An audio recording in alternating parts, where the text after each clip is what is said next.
The company had an intern applicant come in, a 70-year-old elderly man. The interviewer looked at the old gentleman in front of him, who seemed more like an interviewer than himself, and felt nervous. This old man was surprised to discover that the driver responsible for driving the boss had secretly been drinking before departure. The boss was about to come downstairs. He knew he shouldn't really get involved in this matter, but being an intern still compelled him to rush downstairs before the boss arrived. Find the driver.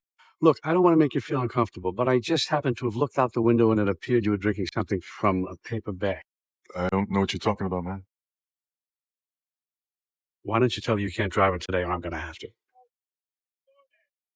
The old man cleverly gave the driver a way out. After the driver got the boss into the car, seeing the old man's almost warning gaze, suddenly became nervous, had no choice but to ask the boss for leave citing physical discomfort. The old man then reasonably became the boss's temporary driver. Soon after, the old man drove the boss to his destination. Before leaving, the boss casually mentioned feeling a bit hungry, which he took to heart. Taking advantage of the waiting time, he specially went to a restaurant to pack a lunch. It's hard to imagine that this low-key and conscientious old man was once a battle-tested president of a public company, and the reason he came to work at this company was because elderly life was monotonous and boring. By chance, he saw a company on the street that was recruiting elderly interns, so he carefully dressed himself up, recorded a job application video according to the recruitment requirements. On the day of the interview, Ben came to the company with full confidence. Ben had been president of a printing company before retirement, having worked hard in the workplace for 40 years. His career could be described as extremely brilliant. During the interview process, faced with the experienced Ben, the young interviewer seemed somewhat inexperienced. Just like that, the 70-year-old maxed-out boss was successfully hired.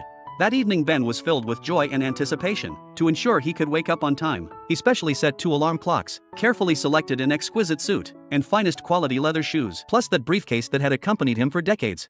Thank God.